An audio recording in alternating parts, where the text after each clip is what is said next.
A ver, tú tienes experiencia en eso. Tengo 55 diapositivas, muchas con imágenes. Dos.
Empezando por el mío.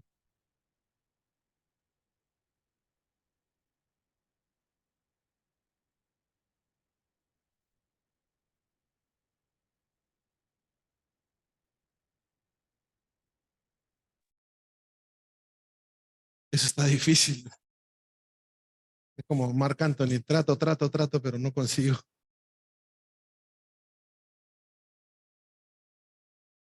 ¿Listo? Bueno, buenas tardes. Es un gusto estar aquí con ustedes. Les agradezco por haber venido. Este es un evento que para mí es muy especial porque es una charla con mis compañeros de promoción. y venía sacando cuentas, y si contamos letras son como 40 años, ¿no? Que nos hemos acompañado en la ruta al inicio mucho, luego otra vez con intermitencias, pero nos hemos ido acompañando en esta ruta larga. Ya está larga. Entonces, lo primero que quiero es decirle que a los que no son de la promoción probablemente van a escuchar cosas que no conocen y que no tenían por qué conocer y que no les importa para nada. A las de la promoción de repente tampoco, pero este, em, yo quería empezar contándoles que yo tenía un camino como litigante, como asesor, hice tesis sobre contratos y un día me convocan al Ministerio de Justicia un gran amigo para apoyarlo porque estaba asesorando al ministro que acababa de entrar y se sentía solo y quería gente que lo acompañara en esa asesoría y yo voy, pero me convoca para trabajar en defensa jurídica del Estado, digamos que en línea con lo que yo hacía, que era litigar. Y resulta que el viceministro dice, no, José Álvaro, tú nos vas a ayudar con la Dirección Nacional de Justicia. ¿Y eso qué será, no?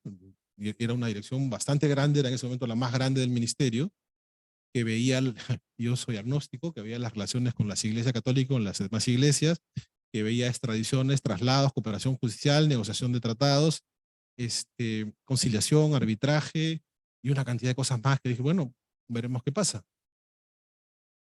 Y dentro de esa dirección, el 27 de julio de la administración anterior, en el cambio de gobierno, habían dado la ley de protección de datos personales que decía que el jefe de la Autoridad de Protección de Datos Personales es el Director Nacional de Justicia. ¿Y esto qué será? Pues no tenía la menor idea de qué cosa era eso. Y además había 120 días que ya estaban corriendo para hacer el reglamento y había que echar a andar una autoridad de la nada. Absolutamente nada. ¿Qué había en la oficina sobre ese tema? 2 fotocopias de la ley, una invitación a un viaje que ya estaba por irse un señor que no se fue, no iba a hacer nada, y nada más. Y así arrancó esa autoridad y yo tuve que hacer una inmersión realmente bien dura en una materia de la que no conocía nada y entregar el reglamento en 120 días, trabajando con una comisión multisectorial que al final mucho no trabajó, pero mi oficina era responsable de sacarla y salió el reglamento. Y ahí arrancó esta historia. Y ese es un tema que yo siempre describo como un tema medio maldito. Es un tema que tiene una maldición, porque no es corto, no es fácil, es tedioso y cambia todos los días. Es probablemente uno de los mayores retos que yo conozco, de lo poco que yo conozco, del trabajo jurídico, en el que te enfrentas a una materia en la que lo que entiendes hoy día, empiezas a pensar, intentas legislar dentro de 2 meses para que sea ley dentro de 3 años, es obsoleto en 6 meses. Normalmente el derecho llega 5 o 6 años después de los fenómenos económicos, de los fenómenos sociales, pues aquí llegas después de 2 años y ya estás tarde. Y ese ha sido un reto brutal que nuestro país no ha conocido, pero que el resto del mundo ha generado cantidad de autoridades, cantidad de trabajo muy fuerte para tratar de comprender qué es lo que estamos enfrentando. Y esto no sigue. Este es el tema que está ahora. Hay una especie, así como hay el índice McDonald's de economía para ver, o sea, el país en el que McDonald's es caro es un país pobre, el país en el que McDonald's es barato es un país desarrollado. Yo también creo, ¿no? El tema que sale en Misión Imposible, en James Bond, en todas estas de terror mundial, es el terror de la gente. Y si ustedes ven todas las películas de los últimos 6 años, todas tienen que ver con manejo de información personal, con el gran hermano, con la vigilancia permanente y ahora la inteligencia artificial, que es una cosa realmente complicadita de enfrentar. ¿Cuántos años sin verte, maestro? Qué gusto, qué gusto. Igualmente. Eh, y entonces, eso no es por las puras, eso es porque realmente hay un problema, digamos que jurídico es una de las partes. La humanidad enfrenta un tema realmente importante en relación con el manejo de la información y con el manejo de la privacidad. Y Yo creo que se puede decir que la protección de datos no es otra cosa que un sistema de manejo de riesgos que además se concretan. O sea, hay gente a la que se le ha malogrado la vida completamente por manejar su información de mala manera. Y lo que intenta hacer la protección de datos es un sistema de control de esos riesgos. No debería aspirar a más, porque eso ya es bastante. Identificar esos riesgos y tratar de minimizar. ¿Dónde están esos riesgos? Ciertamente lo más visible es Internet. Pero esto empezó con un censo. Esto quiero decir, la noción de que había que ocuparse del tema empezó con un censo encargado por Hitler a la IBM. Censo en el cual la IBM inauguró esas tarjetas para marcar que nosotros conocimos en la universidad por primera vez en la historia y que dio resultados espectaculares. La IBM hace muy bien su trabajo.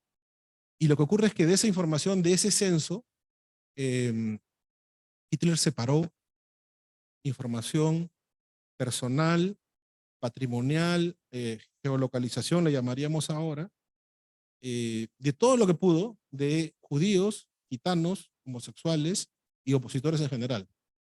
Y vino el holocausto que todos conocemos, ¿no? Y ahí el mundo jurídico se puso a pensar, oye, puede ser así? Es tan simple que te pidan una información que luego puede ser utilizada para cosas tan terribles. Y empezó el tema. La parte menos problemática, que fue la que enfrentó a Europa y empezó a trabajar, era la publicidad no deseada, que en aquella época te la tiraban por debajo de la puerta, y las llamadas a ofrecerte cosas. A veces sin saber nada sobre ti, a veces con información sobre ti. Eso ahora ha evolucionado a niveles brutales, ¿no es cierto? Una vez me invitaron a creo que no sabían que dónde trabajaba yo, porque un expositor me pidió que la parte de protección de datos la diera yo en un evento sobre publicidad. Y los publicistas decían una cosa que es absolutamente cierta, ¿no? La publicidad no tiene nada que ver con las bondades del producto. La publicidad tiene que ver con tocar la tecla adecuada para tu decisión de compra. ¿Quién sabe eso a la perfección? Coca-Cola. ¿Qué tiene que ver el osito de Navidad? ¿Qué tiene que ver todas esas sensaciones de paz y de armonía o de lo que fuera con una gaseosa, ¿no? ¿Qué tiene que ver un gol de Messi con una pastilla para resfrío? Pero los conectan y lo que hacen es tocarte la tecla que hace que tomes tus decisiones de compra. Y esas teclas de decisiones de compra existen también para decisiones de pareja, para decisiones de viaje, para decisiones de trabajo. Y lo que ocurre es que una vez que te das cuenta de eso y tú manejas información, estás en capacidad de entender cuáles son las teclas que hay que moverle a las personas para que decidan tal o cual cosa. No siempre es matemáticamente, o sea, te pones y tú haces esto como si fueras un bonito, no.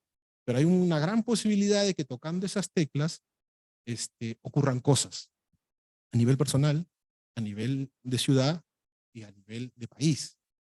Un señor que salió de Facebook decía que él había visto cómo se había intervenido en las elecciones de Estados Unidos a través de experimentos sociales para averiguar por cuál era la forma en que decidía su votación el votante promedio. Y después de eso mandar mensajes. Entonces, había mensajes de personas que tú creían que era tu amigo, que te generaba una polémica sobre un tema y ahí intervenían ellos y recogían la información para luego plantear una campaña. Los sociólogos dicen que esto es una maravilla, ¿no? Porque a ellos les tomaba 8 años hacer un libro con un muestreo básico de 600 personas y hoy lo hacen en una semana, con millones de personas dando su opinión en las redes, todas esas cosas que la gente cree, uy, son para mi diversión. También, pero la gran mayoría son para levantar información. A ver, bonus. Todo lo que ustedes tengan en internet que no les cobre nada, lo están pagando con su información. Y esa información se monetiza.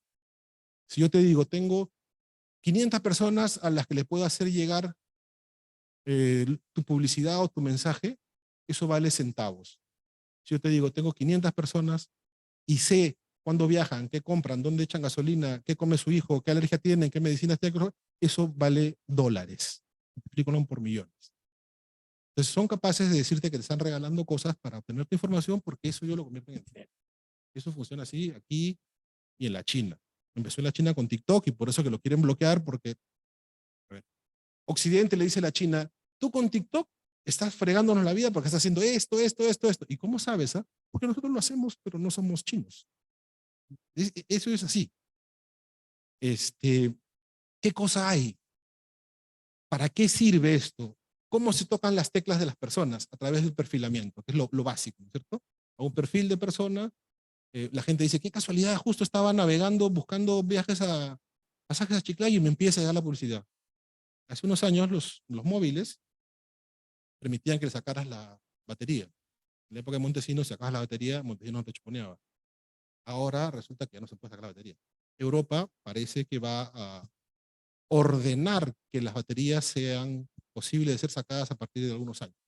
Porque tú entras a un jueguito de ping-pong y te dice, para acceder al ping-pong tienes que darme acceso a tus amigos, Facebook, no sé qué, y micrófono. Y la gente dice, ya, y te están escuchando. O sea, eso es como que 2 y 2 son. Por eso es que tú conversas, o ya ni siquiera tienes que navegar, tú conversas de un tema y a las 2 horas está llegando publicidad sobre ese tema. Y hay cantidad de tecnología que ha hecho que esto se vuelva una cosa difícil de comprender. Una vez me dijeron, tienes que dar una conferencia porque te toca de cloud, de computación en la nube. Y dije, ¿qué? Pues tendrás que estudiar, José. Y yo traté de encontrar una definición de cloud computing y me tomó como 6 meses, porque la gente escribe y habla, pero no tiene idea de lo que es cloud computing. Yo tengo una idea súper básica que no creo que sea la correcta, porque además hay mucha opacidad sobre estos temas, ¿no? Ahora intento encontrar una definición de transformación digital de la que habla todo el mundo y no la encuentro. Sí, pero todo el mundo habla de lo mismo como si fuera una maravilla y no saben lo que está detrás. Y son servicios muy útiles porque cloud te da aplicaciones, plataformas, infraestructura a demanda, te cobran solo, no tienes que comprar máquinas, lo tienes todo y tienes almacenes. Fíjense, Microsoft hizo unos grupos de trabajo para pensar en cómo el Estado debía enfrentar la nube, Perú. Si era bueno que Perú tuviera el Estado, las entidades del Estado, archivadas, usando la infraestructura de la nube. Y se decía que sí, que había que clasificar, que sí, que de repente había que desarrollar una propia y no sé qué, que cuáles eran los riesgos de que un privado tuviera, pero todo está encriptado y toda esa discusión se desmoronó en el momento que alguien levantó la manito, ya se imaginan ustedes quién, ¿no? Oye, perdóname, pero los celulares no almacenan todo lo que conversas y lo que hablas y todo en la nube, sí. Okay. ¿Y los ministros no tienen esos mismos móviles que tenemos nosotros? Sí. El presidente, todos no tienen estos móviles. ¿Y de qué hablamos? De decidir si vamos a estar, ya estamos todos en la nube. Eso ya no hay vuelta para atrás. Y nadie dijo nada, nadie se puso a pensar, no, habría que, ahora, piensen ustedes en un ministro que no tenga un smartphone. No funciona. ¿Eso quiere decir que está bien y que no hay que medir los riesgos que hay ahí detrás? No. Algo habrá que hacer para que eso no sea tan regalado. Porque tampoco quiere decir que todos los que usan esta información y esta plataforma y esta tecnología están buscando perseguirte, hacerte daño. No, no. Pero si lo quieren hacer, lo pueden hacer.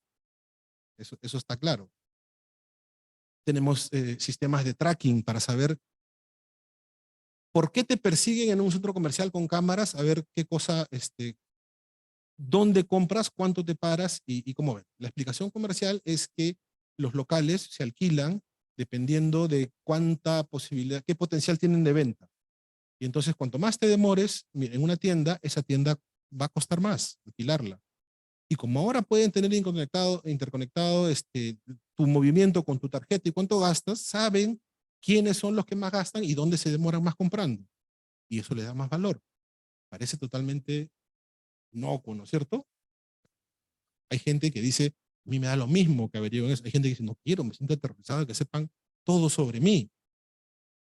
Y nos faltan los que dicen, es que yo no tengo nada que esconder. Me da lo mismo. Y eso es mentira, pues. Porque si no tuvieras nada que esconder, no tendrías cortinas en tu casa, no tendrías puertas, no cerrarías la puerta de tu baño. Pero además, por un principio fundamental, ¿no? Decir eso es como decir que la libertad de prensa no debería existir porque yo no tengo nada que decir. Pero hay gente que sí, pues que no quiere, ¿no? Y eso hay que protegerlo. Porque además de eso tienes Internet de las cosas. El Internet de las cosas ha pasado del automatismo a la interacción de las cosas. O sea, nosotros conocemos, lo primero que conocimos fue un ascensor que tiene un sensor de luz que si lo pones abre, cierra, ¿no es cierto? Ya, ok. ese sensor se puede conectar con la puerta de tu casa. Entonces, este sensor hace que no solo el sensor, sino la puerta te espere. Y luego haces así y se prende la luz. Y ellos están conectados entre ellos. No llegan a tomar decisiones todavía, en la inteligencia artificial sí, pero las cosas toman información. Los relojes que te miden la presión, o sea, saben toda tu vida médica. Y el proveedor sabe tu vida médica. Está. El cinturón que se suelta o se existe, ¿ah?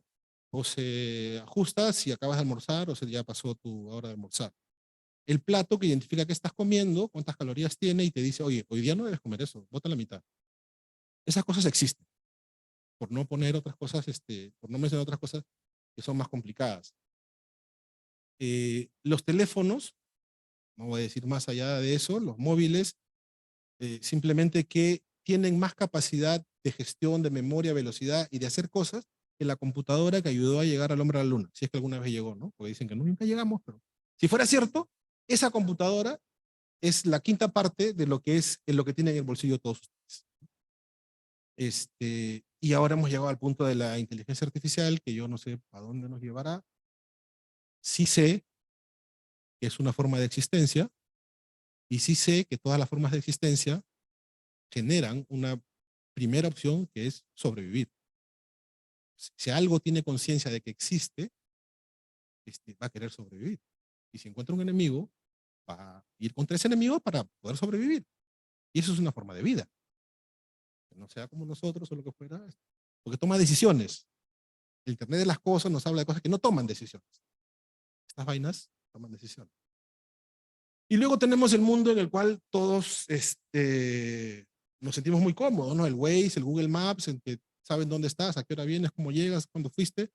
Y hay gente que se siente muy cómoda con eso, que le ayuda a la regla de la vida. Yo no los uso, nunca los voy a usar. Y tenemos a Alexa, ¿no es cierto? Esta cosa a la que le hablas y te contesta y conversa contigo y en cosas está conectada y te prende la luz, te apaga, no sé qué, una maravilla. Siri de Apple, hay una de Google, me parece. Pero háganse una pregunta, si yo le digo Alexa y me contesta, es porque Alexa me está escuchando todo el tiempo. No es que solamente cuando digo Alexa me escuche y por eso me contesta.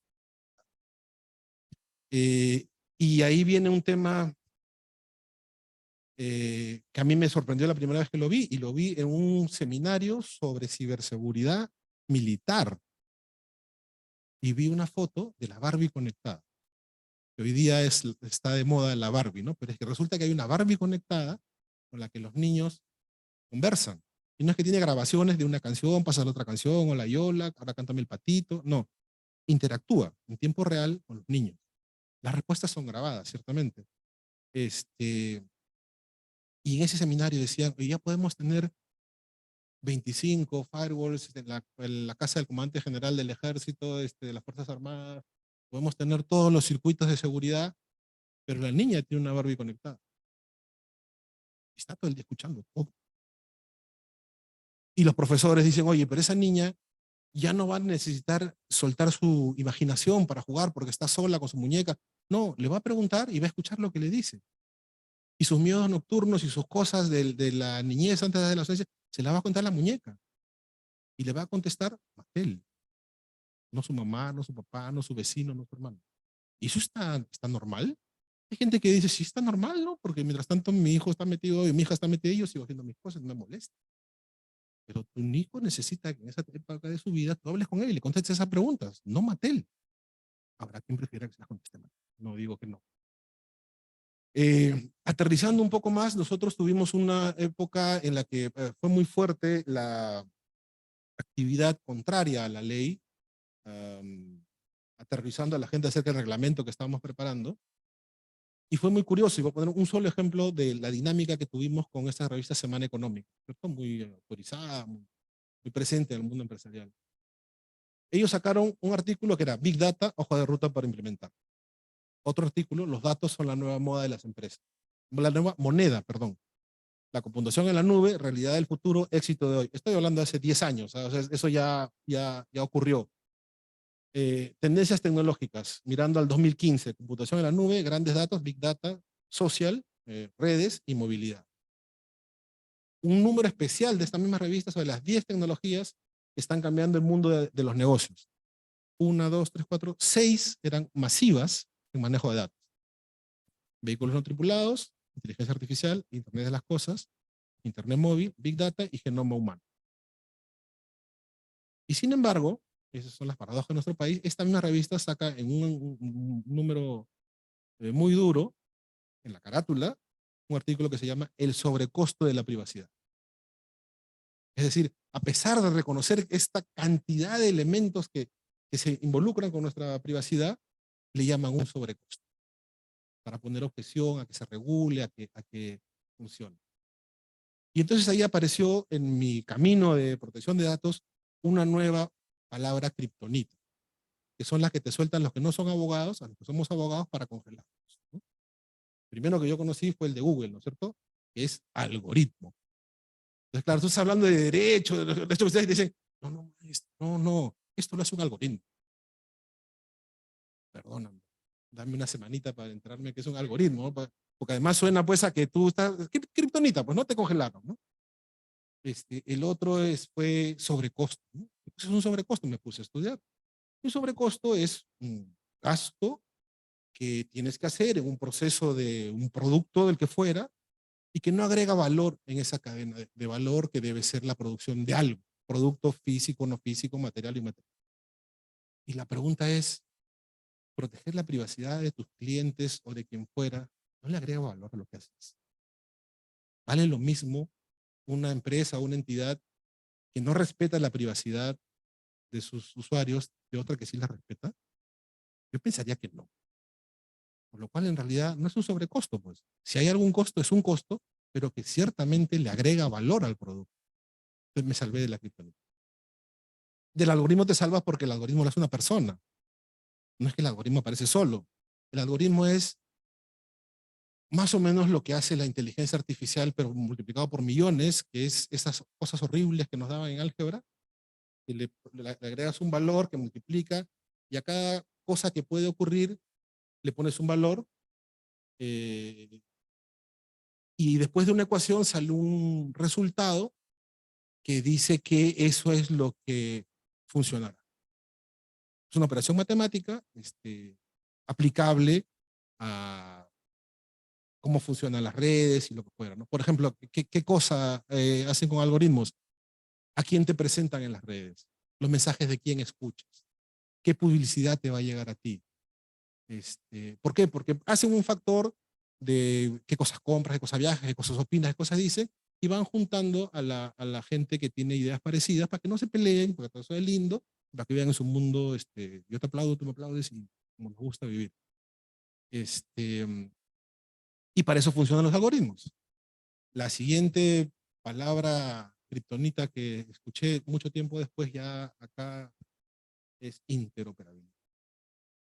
Esta cosa nos malogra la interoperabilidad del Estado. ¿Pero cómo así? Porque no podemos interoperar, si no podemos transmitir los datos y estas cosas, no, nos malogra la interoperabilidad. Y acá tenemos que ir a la interoperabilidad, a la transformación digital. ¿Y qué es eso? Ah, no sé. Y no estoy hablando de un abogado con otro abogado, estoy hablando de los jefes de las instituciones que esto está saliendo afuera. A ver, y lo he puesto y lo he dicho y me lo ha reconocido. ONGEIN, la Oficina de Gobierno Electrónico de aquel tiempo, no tenía una definición de interoperabilidad. La única definición de interoperabilidad que había en ese tiempo, después ya la tuvo, ¿no? Estaba en la ley de salud, vinculada con la transformación de las historias clínicas electrónicas, para que puedan interoperar todos los hospitales, que sería una maravilla, ¿cierto? Pero todavía acá la mayoría está en papel. Y todo esto genera una cantidad de cosas de las que está previendo. Acá tengo una foto, por eso me he acordado de que quería contarles esto, no sé si ustedes la han visto alguna vez, que es bien persuasiva, porque es Mark Zuckerberg con su computadora, con una gutapercha en su cámara, como yo tengo la mía acá con una gutapercha. O sea, si Mark Zuckerberg le pone gutapercha a su cámara, es porque algo está pasando. Digo yo, ¿no? O sea, no es paranoia, ¿no? O el tío es paranoia, no sé. Y entonces, a partir de todo eso se genera, y aquí ya aterrizamos, la necesidad de una configuración jurídica de esto, ¿no? Y hay profesores de la Católica que todavía me detestan porque dicen que yo he traído un tema que se solucionaba con lo que estaba en el Código Civil y en la Constitución, que son la privacidad y la intimidad, ¿cierto? Es que no es así. Nosotros conocemos los conceptos de privacidad y de intimidad, y son derechos que están protegidos en el Código Civil, pero han sido largamente superados.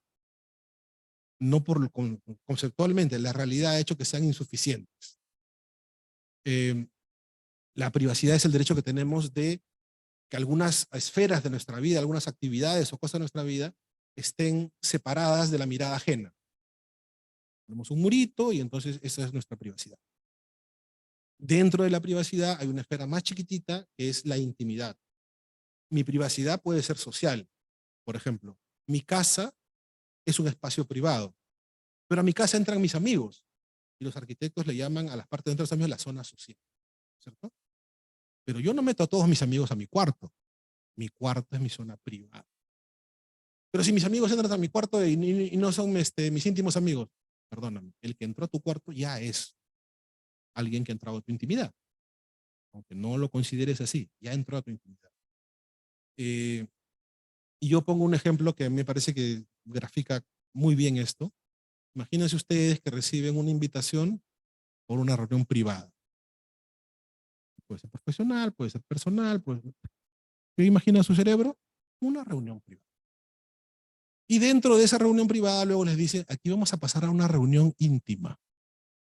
Ah, el cerebro dice qué cosita está pasando aquí. Eso ya no es lo mismo, ¿no es cierto? Ya, esa es la diferencia entre la intimidad y la privacidad. Ahí lo han captado al toque, ¿no es cierto? Ya. Entonces, voy a tener una reunión íntima o privada, ¿no? Entonces, esas esferas están protegidas por el derecho civil. Pero la protección de datos no se limita a eso. La protección dice, yo tengo, y fue el primer paso que se dio para separarlas, yo tengo derecho a controlar mi información aunque no esté en mi poder. Y ese fue el primer concepto de la autodeterminación informativa, que nuestro buen Tribunal Constitucional sigue usando hasta ahora como sinónimos, protección de datos y autodeterminación informativa. Y no está mal porque finalmente es lo mismo, ¿no? O protección de la privacidad que viene del mundo anglosajón, pero digamos nuestra ley habla de protección de datos personales, podría ser sinónimo de protección de la privacidad. Tenemos el problema que los del Código Civil dicen, pero ese está en el Código Civil. No, pues. ¿Y por qué autodeterminación informativa también ha quedado superada? Porque la autodeterminación informativa me permite a mí que los datos que están en poder de otra persona estén sujetas a que yo solicite cancelación, es ARCO, ¿no es cierto? Acceso, rectificación, cancelación, oposición. Yo controlo, yo decido sobre esos datos, sobre mis datos, aunque estén en posesión de otro. Entonces, yo mismo determino mis datos. Pero resulta que en el mundo del manejo de la información eso no es suficiente para describir el problema. Hemos visto, por ejemplo, que existe Big Data y existe necesidad de medidas de seguridad. Entonces, el manejo de Big Data y medidas de seguridad son espacios de la protección de los datos personales que es importante que se exijan en las que no hay autodeterminación informativa. Entonces, la protección de datos tiene algunas esferas de chamba, de preocupaciones que exceden la autodeterminación informativa. Y por eso se usa protección de datos y se entiende que la autodeterminación informativa es un aspecto muy importante, pero no engloba todo. Pero nuestro Tribunal Constitucional sí llama. ¿Y qué cosa es lo que se protege? Y esto es bien, bien importante para cualquiera que tenga que ver un tema. Se protege el dato. No se protegen las bases de datos. Yo he hablado con ministros que me decían, sí, porque está en la ley de las bases de datos, ¿no? El objeto de la ley no son las bases de datos. Imagínense ustedes que ustedes se dedican a vender libros. Los libros son su negocio. Ustedes venden libros. Los almacenes de los libros son almacenes. A los almacenes le tienen que poner un deshumedecedor, una cierta temperatura, candados, no sé, lo que fuera, para que los libros no se malogren. Pero ustedes no se dedican a hacer almacenes. No es el negocio del almacén. Su negocio son los libros. Exactamente lo mismo. Las bases de datos se regulan, se cuidan y tienen reglas porque adentro están los datos, que son los que hay que cuidar. Y en esa medida, el centro de gravedad de esta materia no es ni la base de datos ni el propio dato, es el tratamiento. ¿Qué haces con los datos? ¿Por qué se usa tratamiento? Pues porque los abogados, si decimos uso, pensamos en uso como uno de los atributos del derecho de propiedad, como un derecho, hay un derecho real de uso, y nos hacemos un mundo por el uso. Además, el uso tiene una carga de posesión, ¿no es cierto?, de derecho patrimonial. Entonces, si yo uso es porque me pertenece. Y aquí estamos hablando de un derecho fundamental que protege una parte de la atribución de la personalidad de los seres humanos, que nunca pueden convertirse en algo patrimonial. Entonces, no es que los usas, coloquialmente sí, los tratas. Igual que cuando dicen los datos son un activo de mi empresa. En sentido coloquial, en sentido empresarial, sí. Las bases de datos se venden en las ventas de empresas y son un activo, sí. Pero los datos que están adentro nunca van a ser un activo porque pertenecen a una esfera que forma parte de la personalidad de una persona. En ese sentido, nunca van a ser un activo. ¿Y qué cosa es eso que protegemos? ¿Qué cosa es un dato? Yo tengo una forma de verlo que me facilitó mucho la vida, porque la ley dice es aquella información numérica, alfabética, gráfica, fotográfica, acústica, de cualquier otro tipo, concerniente a personas naturales, que las identifique y las hace identificables a través de medios que puedan ser razonablemente utilizados. Para mí es más simple. Aquella información que permite identificar a una persona es un dato personal. Hace 10 años se hablaba de identificable fácilmente y decías, bueno, si tú eres un entendido en computación y ves una foto y después de 15 minutos ya sabes quién es, pues eso no es fácilmente. Hoy eso ya pasó a la historia. Hoy que la gente para hacerse su clon en su avatar entrega sus datos biométricos a las aplicaciones, ya decir que algo no es identificable fácilmente ya es casi imposible, ¿no? Entonces, cualquier persona, cualquier cosa que se identifica a una persona es un dato personal. Pero además, una vez que esa persona está identificada, cualquier cosa que se diga de una persona es dato personal. Cualquier cosa. Por más insignificante que nos parezca. Fíjese, hay gente que decide a quién contrata o no por si es de la U o de la Alianza. No digamos ya gay, lesbiana, bisexual, cristiano, ateo, musulmán. No, porque es de la U o de la Alianza, de Cristal o del Muni. Y sobre esas cosas toman decisiones sobre la gente. No les digo ya los colegios, los nidos que averiguan qué medicinas compras, porque el, el conglomerado de empresas incluye también farmacias y no sé qué, y no te aceptan al niño porque toma Ritalin, que es para esta cosa que le dicen el síndrome de deficiencia de atención y no sé qué. Y tú crees que no te lo reciben porque dio un mal examen o porque se portó mal, no te lo reciben porque saben que es un niño inquieto. ¿Y les va a malograr el salón? No, pero le va a dar más trabajo al profesor. Y no quieren, pues, no te lo reciben. Y han tomado una decisión sobre ti a través de información que tú no les has dado, que ellos han conseguido y tú ni te enteras. Y ya está, ya tomaron la decisión sobre ti. Entonces, esa información es la que tiene protección constitucional. Ejemplos: nombre, apellido, hábitos, tu fecha de nacimiento, el ADN, la huella digital, la imagen que está en la fotografía, no la fotografía. Tu imagen, tu voz, tus movimientos que están en el video, no el video. Los datos de tu salud que están en la historia clínica, tu RUC, tu número telefónico, tus opiniones o convicciones, la placa de tu vehículo si está vinculada a la persona. ¿Se han visto algunas películas, las novelas turcas, todas las marcas de los carros están tapadas y las placas en muchísimos noticieros anglosajones también, las placas siempre están tapadas. Porque es un dato personal. Si está vinculado a una persona, es un dato personal. Vamos avanzando. Y esa información puede estar en un banco de datos o puede no estar en un banco. ¿Qué cosa es un banco de datos? Un cúmulo de información, en este caso personal, con alguna estructura. Fue un caso muy famoso que entraba a la agencia a ver en una parroquia un registro de bautizos y estaban todos amontonados. Puedo fiscalizar esto porque acá no hay estructura. Esto es un montón de papeles, esto no es un banco de datos. ¿Qué estructura algo? Algún criterio de búsqueda u orden, cronológico, alfabético, numérico, lo que fuera, que te permita tener fichero, es lo más fácil, que te permita a ti buscar algo y encontrarlo bajo algún criterio. Y Y esto aplica a entorno digital o físico.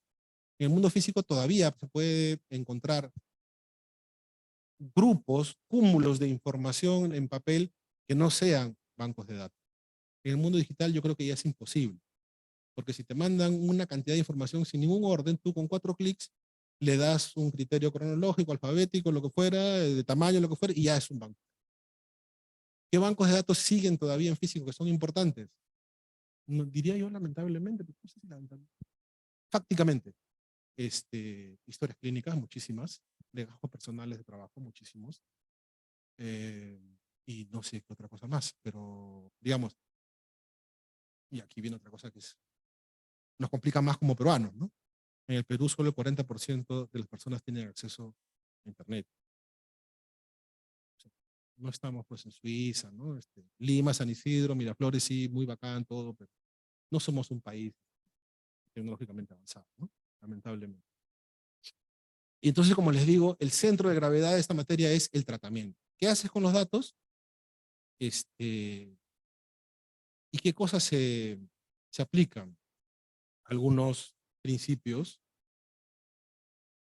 para que puedan neutralizarse o corregirse los riesgos que aparecen cuando otras personas manejan tus datos personales. ¿Por qué se cuidan? Pues porque afectan Primero porque son míos, ¿no es cierto? Nadie puede decir que no son míos, ni apropiárselos como si no fueran míos. Porque dicen quién soy, porque dicen cómo soy, y yo de repente no quiero que la gente sepa quién soy ni cómo soy, porque me expone a mí, expone a mi familia. Los ciberdelincuentes y los delincuentes comunes utilizan muchísima información de redes sociales. Aquí con mi carro recién comprado, ¿no? Aquí con mis hijitos llevándolos al colegio, ya está el colegio del chiquito, ¿no? Aquí en aeropuerto que me voy 15 días. Me encanta cuando ponen aquí, ¿no? Aquí 20 días a Europa, ya saben que tu casa está vacía. O sea, es más o menos como cuando en nuestra época dejabas la ventana abierta y ahora dejan las redes abiertas. Y no se dan cuenta. ¿Y cómo así se habrán enterado? Pues todo. O sea, aquí comiéndome un ceviche. No le puede importar, pero bueno. Por lo menos ya sabe que no es alérgico algo sabe. De cada cosa que pone, algo sabe. Vamos a pasar un poquito más. Y estas cosas pueden estar en bancos de datos o no estar en bancos. Igual están protegidos. Y para algún ejemplo de un dato que no está, que merezca ser protegido y que no está en un banco de datos, la primera foto que tomas en una cámara. No hay banco de datos, es la única, pero está sujeta a la ley. Porque además le dice que estén en bancos de datos o destinados a un banco de datos. El banco de datos en verdad no importa. La ley le puso mucho énfasis al banco de datos y por eso es un zafarrancho difícil de procesar.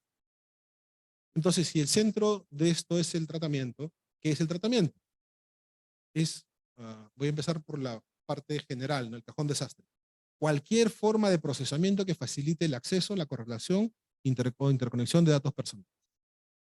¿Qué hay ahí? Recopilar, registrar, organizar, almacenar, conservar, elaborar, modificar, extraer, enriquecer, consultar, utilizar, bloquear, suprimir, comunicar, transferir. Entonces hay gente que dice, oye, pero yo no hago nada con esos datos, los tengo ya almacenados nomás. Bueno, almacenar es un tratamiento. Y si no hace nada, ¿para qué los guardas? No sé, pues bórralos. No. Antes algo harás, pues, ¿no? Si no lo quieres borrar, algo harás con eso, ¿no? Pero ahí nomás lo tengo, no hago nada. Bórralo, ¿no? Y aquí jalamos un poquito para entrar en el tema del mal llamado, yo digo mal llamado y lo voy a explicar por qué derecho al olvido, ¿cierto? Porque la defensa de los motores de búsqueda, cuando les decían, oye, tienes que eliminar, suprimir el acceso a través del nombre como palabra clave, porque estás perjudicando a una persona, decían, oye, yo no estoy sujeto, primero no estoy sujeto a tu ley, no estoy sujeto a tu jurisdicción, no estoy sujeto a nada, a mí me tienes que notificar con exhorto, con carta rogativa, como estamos en el siglo XVIII, a pesar de que soy la empresa más potente de comunicaciones del mundo, pero a mí me notificas por papel en Silicon Valley. Ya. Y decían, yo no hago tratamiento. Yo soy una vitrina, y eso lo han escuchado 40.000 veces, yo soy una vitrina que muestra lo que otros ponen. Anda, dile al que lo pone que lo saque, pero a mí no me digas nada porque yo soy solo la vitrina. Y a partir de la sentencia del caso Costeja en Europa, se identificó claramente que lo que hacen los motores de búsqueda es, a través de un programa que se llama Spider, exploran la red, encuentran, indexan, ponen en orden y dan acceso. Ahí hay 4 actividades que están descritas como tratamiento de datos personales por las definiciones que todo el mundo maneja. Entonces, decir que no hacen tratamiento era bastante osado, pero siguen diciendo que no hacen tratamiento. ¿Qué respuesta ha habido del derecho sobre esto? Bueno, frente a eso, la protección de datos le permite a la gente, primero, la autodeterminación informativa, después las medidas de seguridad, después algunos criterios de manejo organizado. ¿Cuáles son estos derechos que uno puede ejercer directamente o luego ante la autoridad? Acceso, rectificación, cancelación y oposición. Yo puedo decirle a alguien que me diga qué tiene sobre mí y que me lo muestre. O me lo envíe o que me deje ver. Yo puedo pedirle que rectifique algo que dice sobre mí por un tema de calidad, que es uno de los principios más importantes. ¿Por qué? Porque es mentira, directamente, porque está desactualizado, porque ha cambiado, me divorcié, ya no estoy casado, y ahí dice que estoy casado, me estás mal ahora en el mercado, por favor, ponme que ya me divorcié. Cancelar igual, porque esa información ya no es real, ya salió la sentencia, yo no soy un corrupto, soy solamente una persona que cometió un error, pero soy buena persona. Y la oposición, que es explicar razones por las cuales ese tratamiento, en el caso concreto, me genera un perjuicio que puede ser evitado si deja de ser visible eso que aparece después de poner mi nombre. Aquí es donde entró el llamado derecho a mal llamado derecho a bien, porque es un derecho de oposición. Que lo que hace es que, en el caso de Internet, porque en otros casos es mucho más directo y sencillo, pero en el caso de los motores de búsqueda, lo que dice es, el tratamiento que realiza el motor de búsqueda resulta en una hipervisibilidad. Oye, pero eso está en el periódico. Sí, está en el periódico, pero los periódicos mañana están en el tacho y pasado mañana solo la pueden ver los investigadores que vayan a buscar el periódico. No es lo mismo que poner el nombre de alguien y encontrar la noticia que fuera, buena, mala o lo que fuera, con 2 clics, ¿no? Entonces, ese tratamiento, que no existía hace 20 años, existe hoy, ha dado lugar a un verbo que no conocíamos, que es googlear, y genera, y eso está absolutamente probado, en algunos casos, efectos muy duros, permanentes y devastadores. Lo que dice esta norma y esta doctrina, digamos, es, en esos casos, hay que conseguir que el motor de búsqueda, manteniendo la información en la vitrina, manteniendo la información en su fuente, elimine la posibilidad de que poniendo el nombre salga ese resultado. Eso es todo. ¿Cómo se defienden los promotores de los motores de búsqueda? Estás alterando la historia, estás cambiando el derecho de información, esto es un atentado contra el derecho a la historia, y ¿qué? Llevaron un premio Nobel de la Paz a hablar sobre la libertad de prensa, la libertad de historia, y cuando le pregunta, ya saben quién le preguntó. ¿Cómo conectas eso que estás diciendo con la protección de datos? No tiene cómo. Pero te mete un rollazo sobre la libertad de prensa, sobre la que todo el mundo estará de acuerdo, la libertad de expresión, sobre la que todo el mundo estará de acuerdo, el derecho a no cambiar la historia, sobre el que todo el mundo estará de acuerdo, pero no te dice cómo es que hacer esto para una persona, en un caso concreto, para que no le friegues la vida, afecta a todos. Y ahí se cierran, ¿eh? Ahí se mantienen, no hay forma de que retrocedan. Bueno, está retrocediendo un poco. Entonces tú tienes derecho a hacer eso y tienes derecho a ver que quien trata tus datos respete ciertos principios.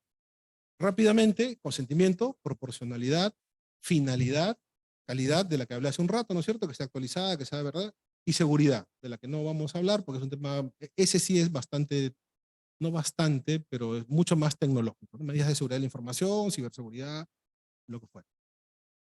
Consentimiento es interesante porque la regla general es que los datos de las personas no se pueden tratar sin su permiso. Esa es la regla general. Se tiene que pedir permiso para eso.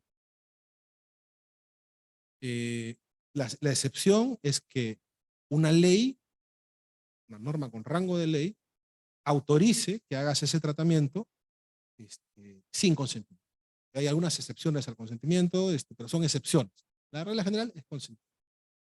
En el reglamento europeo han aparecido otras, le llaman fundamentos de legitimidad, que también son excepciones al consentimiento. Una de ellas es el interés propio, que acá lo han querido meter, pero lo han puesto mal. Pero digamos que el consentimiento ha sido la regla dura que se ha ido flexibilizando, ¿no? Porque se ve que efectivamente a veces conseguir el consentimiento puede ser muy complicado y si hay razones que legitiman un tratamiento sin consentimiento. Proporcionalidad, que es que el número, la cantidad, la penetración, la intrusión a la vida privada de la persona sea lo suficiente y necesario para cumplir las finalidades. Todos estos principios se evalúan unos con otros, ¿no? Entonces, si tienes varias formas de hacer algo, pues hazlo de la manera menos intrusiva. Y si te basta el nombre y el apellido para pasar lista a la hora de entrar, no le pidas biométrico, no le pidas huella digital, iris, porque no hay proporción. ¿Quieres entrar a una discoteca? Pues dame tu DNI, dame tu tipo de sangre, tu ADN. Sin embargo, hay gente que se está poniendo chips, en Europa hace tiempo, chips subcutáneos para entrar al VIP de la discoteca sin tener que identificarse. Nosotros tuvimos un caso, rapidito se los voy a contar, bien curioso, ¿no? Los alumnos de una universidad nacional pusieron lo que le llamaban un biométrico, un huellero, un reloj huellero. Y los profesores se fueron a la autoridad a decir que era una intrusión en la vida privada, que era absolutamente desproporcionada. Y efectivamente, en un momento nos pareció que pedir un biométrico para entrar a dictar clases en una universidad como profesor es desproporcionado. Y después cuando los alumnos presentaron sus razones, nos explicaron que para comprar el biométrico habían hecho como 3 actividades para recaudar fondos y lo habían comprado porque en el otro sistema un profesor traía los marbetes, las cestas de 5 profesores, marcaba asistencia y los otros 5 profesores se iban a dictar a las universidades privadas donde sí les pagaban y nunca daban clase y sin embargo pasaban lista. Infundada la reclamación, está bien puesto el huellero biométrico y que esa situación hacía que sea absolutamente proporcional y además hecho por los alumnos, ni siquiera por la universidad, para que no pudieran sacarle la vuelta al control de asistencia de los profesores. En ese caso sí se justificaba, ¿no? Pero esto es ese caso y todos los casos de este tema son mucho, mucho de caso por caso. Acá no hay reglas generales, depende de las circunstancias. Finalidad, el principio de finalidad tiene que ser, apunta a que se realice aquello que ha sido autorizado por el consentimiento o por la ley. Y tiene que estar descrito en la solicitud de consentimiento. El consentimiento tiene que ser libre, no puede haber coacción, tiene que ser previo, no cabe esto que nosotros llamamos la regularización, o sea, yo ya hice y después te pido permiso y me dice que sí, no. Tiene que ser expreso, hay que exteriorizar y documentar, en el caso que tú eres el que recibe el consentimiento, el dato, y tiene que ser informado. Hay una cantidad, sobre esto la autoridad se ha puesto bien exigente porque ahora está, digamos, manejada por gente que viene del tema de transparencia y el deber de información y no sé qué, y te piden que informes hasta de qué se va a morir tu asistente, pero tiene que ser informado. ¿Qué? Desde mi punto de vista, ¿qué debe ser informado? Lo mínimo para que tú sepas quién lo tiene y qué va a hacer con tus datos y a dónde puedes reclamar. Pero tiene que ser informado, tiene que ser libre. Y aquí aparece otra historia, con el consentimiento, que es muy de la práctica y las empresas han tenido muchos temas con esto, ¿no? ¿Cómo obtienes el consentimiento? Aparecen los del área comercial, los de la tecnología, que dice hay que abrir una ventana de oportunidad para la captura del consentimiento. En primer lugar, el consentimiento no se captura. El consentimiento se solicita. Si tú me dices que has capturado un consentimiento, lo primero que se me ocurre es que ese consentimiento no ha sido libre, ¿no es cierto? Porque te lo han capturado. Por ahora no está libre. Y claro, te dice, lo que pasa es que si yo le pregunto esto me va a decir que no. Ay, como sabes que te va a decir que no, entonces lo tomas sin preguntar. ¿Te parece una solución razonable? Pero es que si no, no podemos hacer las cosas. Pues no puedes hacerlo. ¿Qué quieres que te diga? O sea, y ahí es donde aparecen estas cláusulas que yo llamo las cláusulas transformas.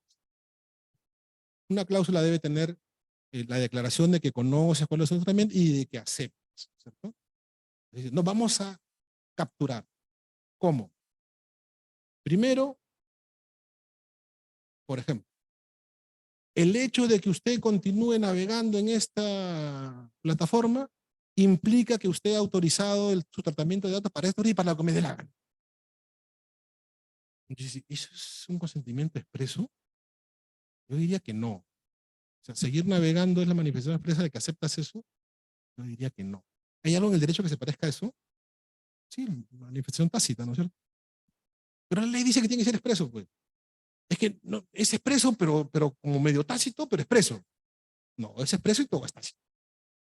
Bueno, entonces debería ser tácito. Debería aceptarse el tácito, pero dice expreso la ley, pues, ¿qué vamos a hacer? Y además, en el mundo del derecho, ustedes lo saben mejor que yo, lo tácito no funciona automáticamente. La manifestación de voluntad tácita requiere que las partes se hayan puesto de acuerdo para que una manifestación entre ellas o una ausencia de manifestación signifique algo que no significa naturalmente. Y en el mundo público, que una ley diga que determinado comportamiento significa una cosa que no significa normalmente si no hubiera esa ley. Así funciona lo tácito. Yo no puedo inventarme que porque él miró para allá eso significa que me va a dar 100 soles. Y yo pongo un ejemplo que la gente se ríe, pero lo siguen haciendo. Imagínense ustedes que saliendo encuentra un cartel que dice: el solo paso por esta puerta implica que usted le va a depositar a José Álvaro Quiroga 500 soles en la salida del estudio del doctor Mario Castillo. Y eso es una manifestación tácita porque han cruzado la puerta. Entonces dirán, este se volvió re loco, ¿no es cierto? Porque no lo puedo obligar de esa manera. Bueno, pues esas cláusulas siguen utilizando empresas muy importantes en el país.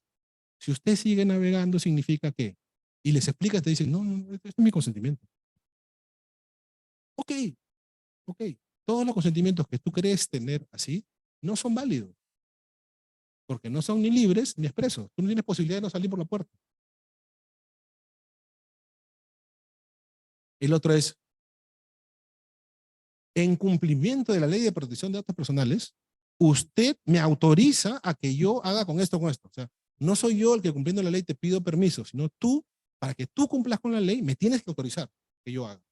Esas las he visto por montón. Tampoco sirve porque esa es coacción. Ese procedimiento no es libre. Siguen funcionando así. Es tan difícil una cláusula, yo las he visto de 3 líneas, las he visto de 2 páginas, no es difícil. Lo que pasa es que le das la posibilidad que te diga que no. Y normalmente las áreas comerciales, junto con el área informática, no quieren que aparezca la posibilidad que te digan que no. Pero bueno, ¿eso hace que consigas un consentimiento? No. Has dado vueltas y mil vueltas y no tienes un consentimiento. Hubo una actividad que me pidieron por favor que dejara de mencionar en mis exposiciones, que fue un concierto de Pedro Suárez Vértiz, cuando estaba sano, y que decía 1 millón de llamadas, de correos, para que Pedro Suárez Vértiz hiciera un concierto. Y si tú mandabas tu correo y entregabas tus datos personales, te aplicaban un consentimiento, o sea, se suponía que dabas consentimiento para un largo así de actividades del banco. Eran 3 páginas. Y por hacerlo, pues se concretaba el concierto de Pedro Suárez Vértiz y tú entrabas al sorteo de 2 entradas. 480,000 personas entregaron sus datos personales y cuando te ponías a ver ahí cuál era la lógica de eso, lo decían con toda claridad los publicistas. Nos pidieron encontrar algo que hiciera que las personas entregaran sus datos personales para hacer una base de datos. El concierto de Pedro Suárez Vértiz fue para crear una base de datos personales a partir de eso, sin costo, porque el concierto por supuesto que era pagado. Y lo decían abiertamente. Y después el banco, por favor, José Álvaro, deja de mencionarnos con eso, por favor, déjanos en paz. Bueno, pues ahorita acaban de lanzar el mismo banco otro programa para ganar no sé cuántos puntos si entregas tus datos personales y dices no sé qué. Entonces, cuando te dicen, pero a mí no me interesan los datos personales, son tonterías de las autoridades. No, todo el tiempo están tratando de conseguir tu información porque produce dinero, produce mucho dinero. Y se quejan que es sobrecosto, que es una regulación excesiva y tal y cual. Yo, pero por un instante pónganse a pensar que ustedes están haciendo dinero legítimamente con negocios y tienen como insumo una materia que se levantan a costo cero. ¿Qué otro negocio hay así? Costo cero. bueno, lo que te cuesta poner la plataforma y que venga pues el paisano y ponga sus datos y ya está. No gastaste más. Y eso lo monetizas. Y te quejas de que te pongan trabas para eso. Yo la verdad no lo entiendo mucho, pero así funciona la vida. A ver, son las 7.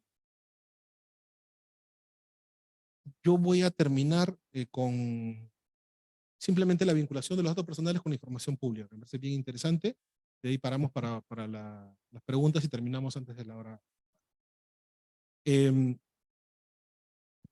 la información personal se vincula con el acceso a la información. El derecho de acceso a los datos personales suena igual, pero no es lo mismo que el derecho de acceso a la información pública, porque los datos personales no son información. Y aquí es una cosa de loco, ¿no? Cómo la gente que proviene del mundo de la transparencia, eh, en algunos casos se niega a leer el artículo completo de la Constitución. Eh, la transparencia es el derecho que tenemos nosotros a acceder a la información en poder del Estado, sin expresión de causa, y porque la Constitución lo dice, ¿cierto? Entonces la Constitución dice eso y dice a continuación, en el mismo artículo, se exceptúan las informaciones que afecten la intimidad personal y las que expresamente se excluyan por ley o por razones de seguridad nacional, ¿no? Entonces yo les digo, pero no se dan cuenta que la Constitución acá está dando un mensaje, miren lo duro que es este mensaje, ¿no? Las excepciones por razón de seguridad nacional las va a decir una ley. Segundo nivel. La información que afecta a la intimidad personal, yo, Constitución, te digo que no es objeto de acceso por derecho de acceso a la información. La propia Constitución. ¿Hay alguna duda de que no se puede acceder por ese derecho a la información privada?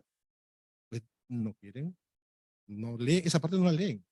Les juro que yo estoy conversando con ellos, pero sigue leyendo, no quieren. Sigue leyendo el artículo. Y la propia ley de transparencia, porque la ley de protección de datos personales y el reglamento no tienen ni media palabra sobre acceso a la información. Tienen algo sobre fuentes de acceso público, pero nada, no dicen nada para restringir el acceso a la información. La ley de transparencia dice que toda información que posee el Estado se presume pública, es una presunción juristante, salvo las excepciones expresamente previstas en el artículo 15. Hay excepciones que están en el artículo 13 dice, la denegatoria del acceso a la información solicitada debe ser debidamente fundamentada en las excepciones que están en el 15. Y en el 15 está la cantidad de excepciones de la que está la información confidencial. Porque la propia ley, además de la secreta, reservada y confidencial, dice que la información que afecta a la privacidad y la intimidad es confidencial. Y el artículo 17 de la Ley de Transparencia dice, el derecho de acceso a la información pública no podrá ser ejercido respecto a la información referida a los datos personales cuya publicidad constituye una invasión a la intimidad personal y familiar. O sea, ¿podemos seguir discutiendo el tema? Yo creo que no, ¿no? Bueno, pues lo siguen discutiendo. Ahora, es cierto que en muchísimos casos las entidades del Estado se niegan a entregar información arguyendo que afectaría la protección de la privacidad, cosa que no es cierto. En muchos casos no es cierto.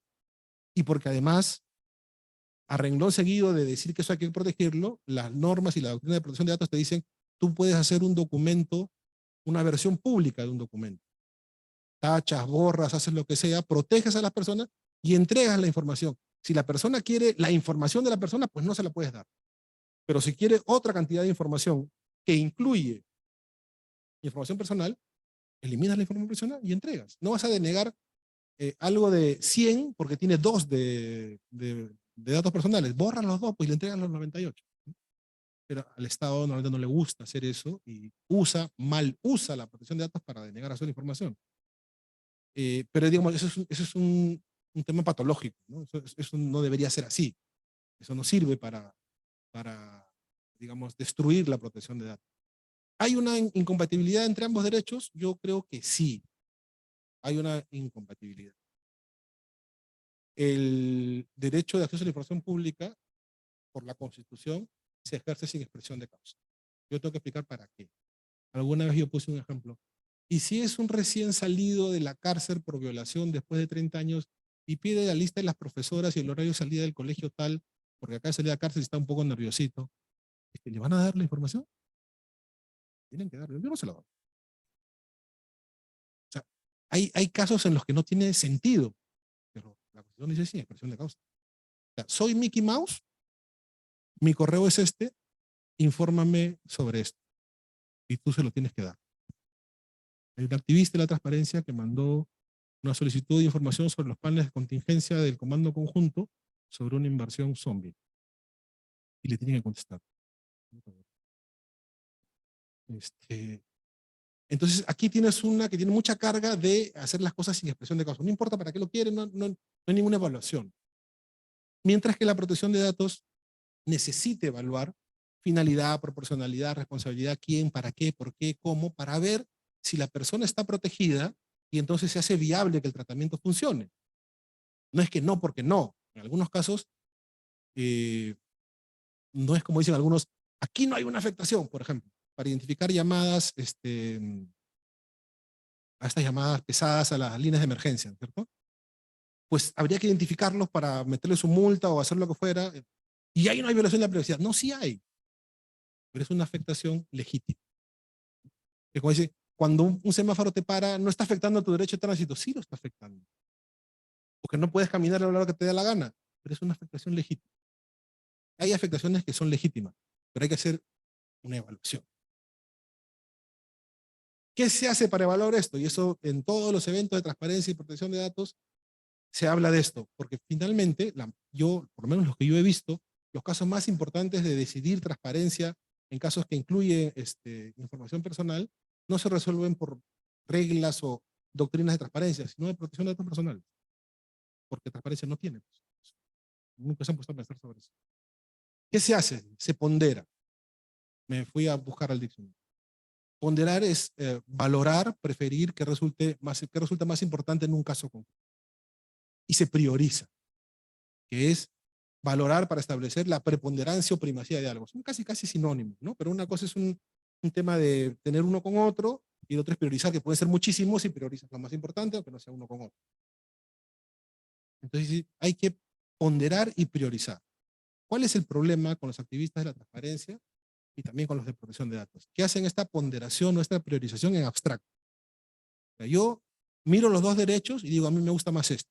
Y entonces voy a defenderlo como sea. Y el otro dice, para mí la transparencia es más importante que la protección de datos y entonces siempre voy a priorizar la transparencia frente a la protección de datos. Y el truco de este asunto, que yo creo que es lo que debería ocurrir, es de sentido común. Son dos derechos fundamentales y tienen que coexistir. Ningún derecho fundamental puede servir para eliminar a otro. ¿Y cómo logras eso? Pues haciendo ponderación y priorización en el caso concreto. No entre los derechos, sino en la situación que estás mirando. En este caso concreto, se justifica que se metan a ver si esta persona toma cocaína, si esta persona tiene amante y se va antes de la hora. ¿Por qué? Porque siempre es importante. No, porque es el presidente de la República. Es el gerente, no sé qué. No importa. No, Dios es el presidente de la República. Pero nunca lo que ha hecho ha afectado su trabajo, entonces no me importa. Pero sí porque está llegando tarde, sí porque se está acostando con una persona que lleva información a otro país, entonces sí importa. Pero si no pasa nada de eso, no importa. Eso es lo que hay que evaluar y ponderar y priorizar, pero en cada caso concreto.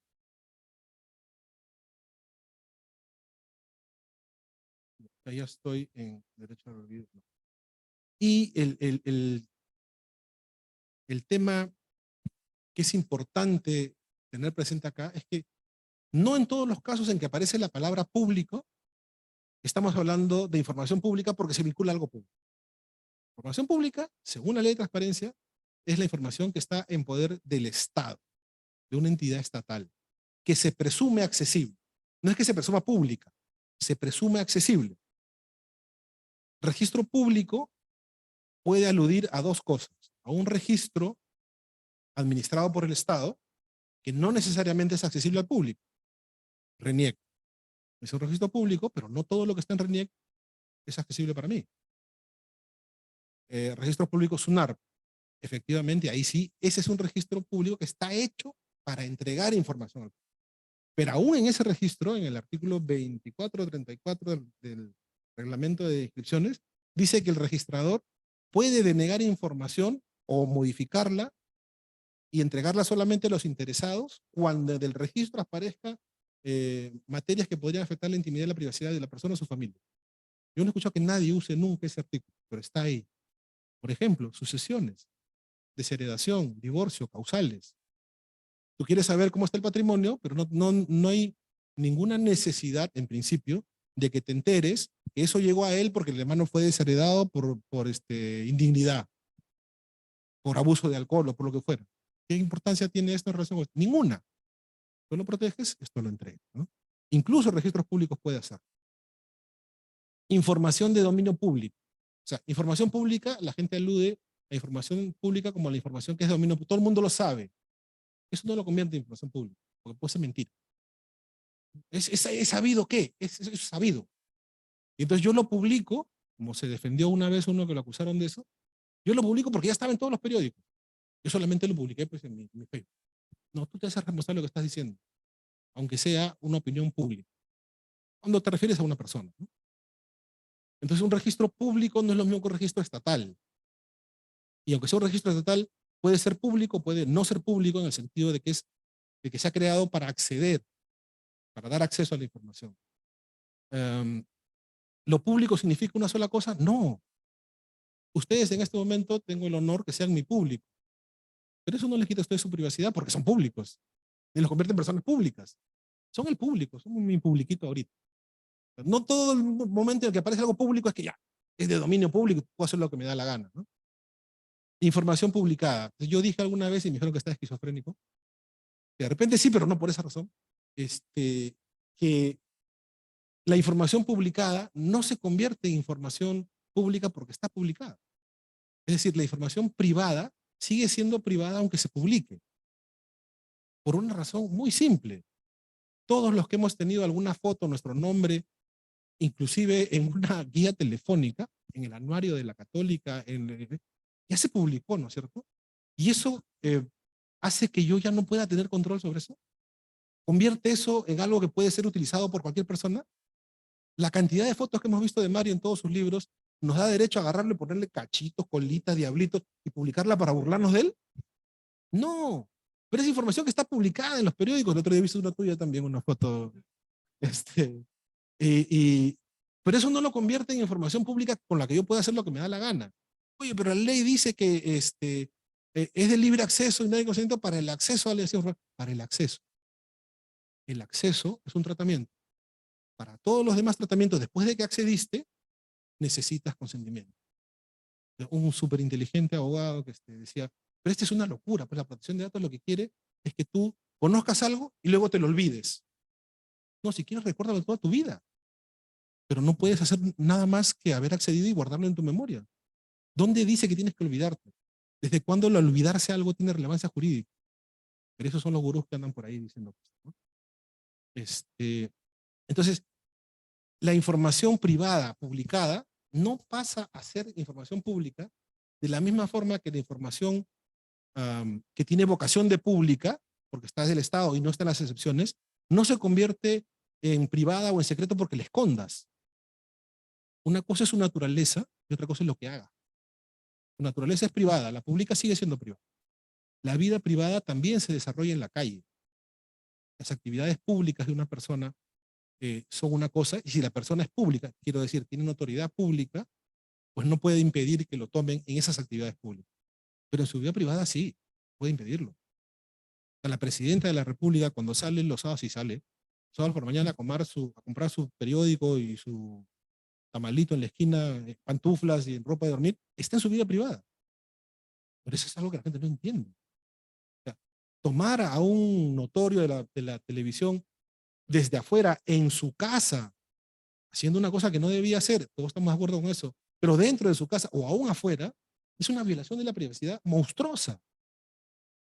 Porque el interés público, como categoría jurídica, es algo absolutamente distinto a la curiosidad pública.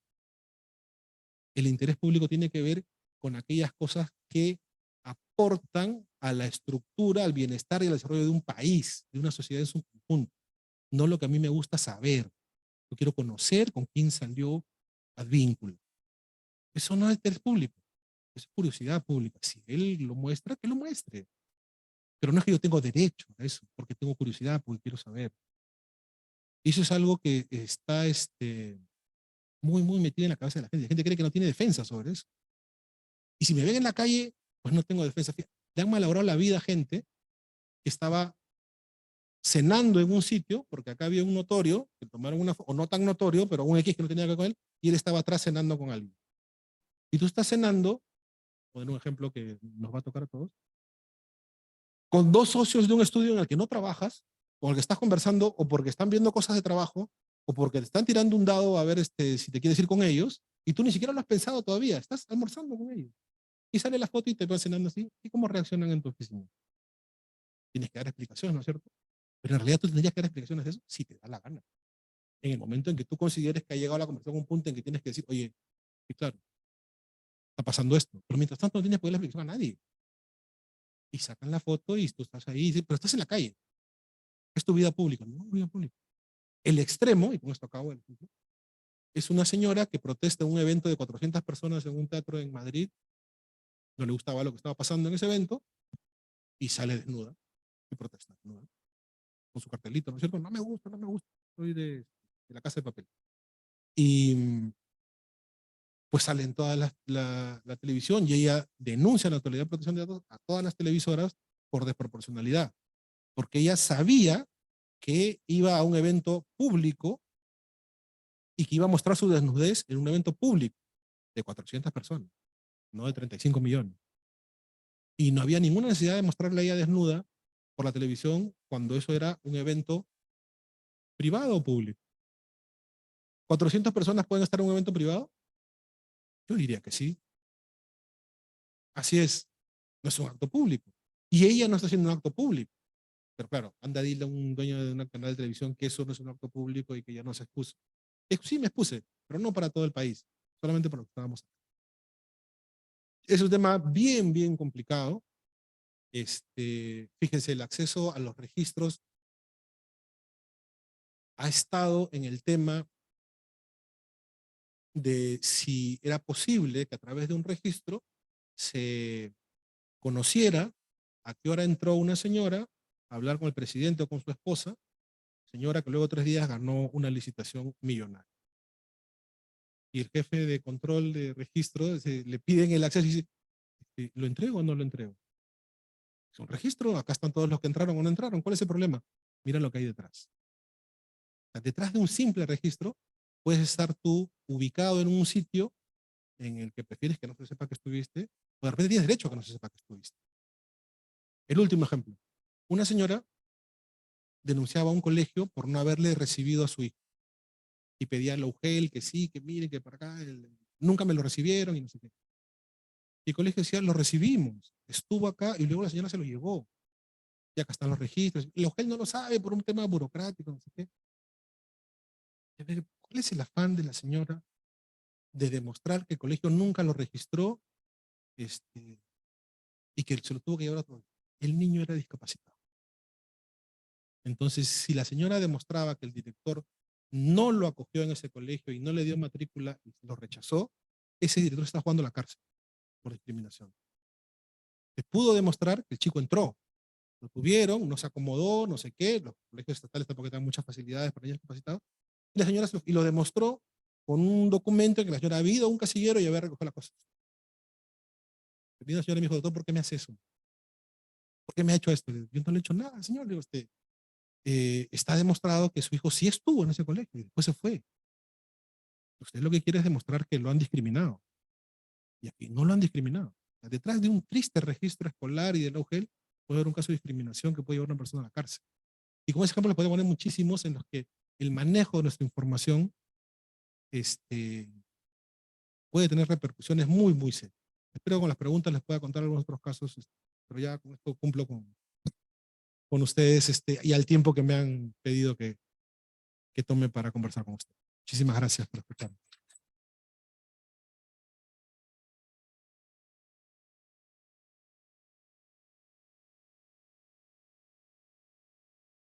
Ahí cortan la transmisión, ¿no? Y